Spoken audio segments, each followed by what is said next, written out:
Patrick Martin, bonjour. Cette audition, elle est importante évidemment pour vous au MEDEF. J'imagine qu'il y a des raisons particulières pour lesquelles vous avez choisi de l'organiser. On aimerait connaître évidemment ce qui vous a motivé avant ce scrutin important qui se tiendra dans quelques semaines. Bien sûr, je vais vous tenir un petit propos liminaire en réponse à votre question, en commençant bien sûr par saluer et remercier mesdames et messieurs les candidats, remercier bien sûr les représentants de nos MEDEF territoriaux, régionaux et de nos fédérations professionnelles. Bonjour à toutes et à tous, à nos amis journalistes également. Effectivement, à moins de 2 mois des élections européennes, il était nécessaire, il était essentiel pour notre mouvement de confronter les attentes et les priorités de ces 190 000 entreprises adhérentes.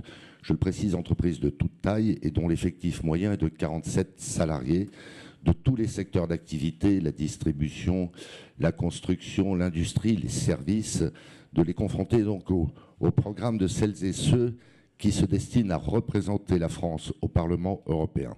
Vos programmes. Les entreprises de France sont aujourd'hui face à un contexte plus qu'exigeant. Je fais bien sûr ici référence aux tensions géopolitiques qui bouleversent les chaînes d'approvisionnement et de production et participent à l'envolée des prix de l'énergie.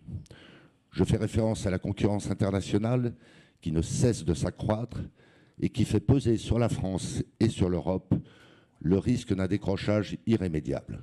C'est dans cet esprit d'ailleurs qu'il y a 15 jours, j'ai écrit à tous nos parlementaires français, sénateurs et députés, pour les alerter sur cette situation dont, de notre point de vue, ils ne sont pas suffisamment conscients, en tout cas qu'ils ne prennent pas suffisamment en compte. Ce qui est vrai en France est vrai a fortiori au niveau européen. Sans oublier bien sûr les multiples transitions à l'œuvre synonymes de murs d'investissement et de mutations profondes. Je fais ici référence à l'impérative transition écologique, à la révolution de l'intelligence artificielle, au choc démographique marqué par le vieillissement du vieux continent.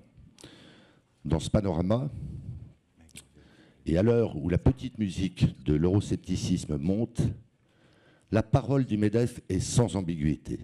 Nous avons besoin d'Europe. L'Europe qui a répondu présent à chaque crise qui a frappé notre continent. Dieu sait si ces crises ont été violentes. Celle du Covid, celle de la guerre en Ukraine. L'Europe et son marché intérieur de 450 millions d'habitants, 450 millions de consommateurs par voie de conséquence. L'Europe qui est le premier espace commercial au monde. Oui, nous avons besoin d'Europe. Mais plus encore, nous avons besoin de mieux d'Europe.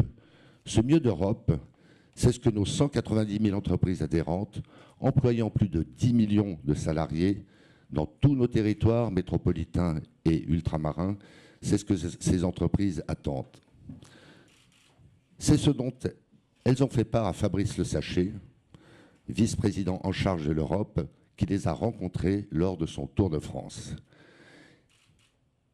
Et c'est ce que nous avons traduit dans nos 30 propositions pour une Europe qui entreprend.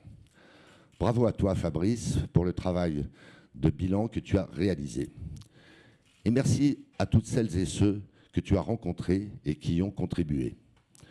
30 propositions que nous vous avons adressées et qui répondent aux 8 défis que nous avons identifiés en matière de simplification, de compétitivité, de souveraineté, de transition écologique, d'innovation, de mobilité, de financement, d'émergence de champions européens. 30 propositions qui nous permettront également de nous projeter grâce à une vision, celle de l'Europe en 2030. C'est sur la base de ces propositions que nous allons vous interroger pour confronter vos programmes aux attentes des entrepreneurs de France. Encore merci d'avoir accepté de vous prêter à l'exercice. Place maintenant à l'audition, mais tout d'abord, je l'ai déjà cité, à mon ami, notre vice-président Europe, Fabrice Le Sachet.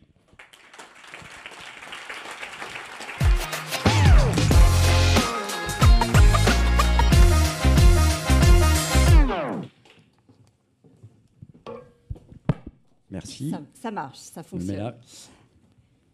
Fabrice, évidemment, alors Patrick Martin a expliqué comment s'était passé, en résumé, ce Tour de France. Dites-nous un petit peu plus sur la façon dont vous avez ausculté la France et les entreprises françaises. Alors, on a souhaité construire ces 30 propositions avec nos adhérents. Il y a une mobilisation qui était très forte parce que Patrick l'a rappelé, les enjeux de ces élections sont très importants.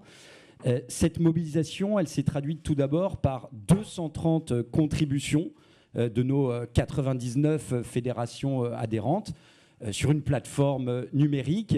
Et on a souhaité doubler cette consultation par quelque chose de beaucoup plus concret, de physique, avec un Tour de France où il y a eu une mobilisation très importante, 1200 chefs d'entreprise rencontrés, les 119 MEDEF territoriaux ont participé, grand intérêt de la presse régionale, et on a réussi grâce à ça à remonter des idées, à tester aussi certaines orientations qu'on avait en tête. Et puis, on ne s'est pas contenté d'interroger nos adhérents.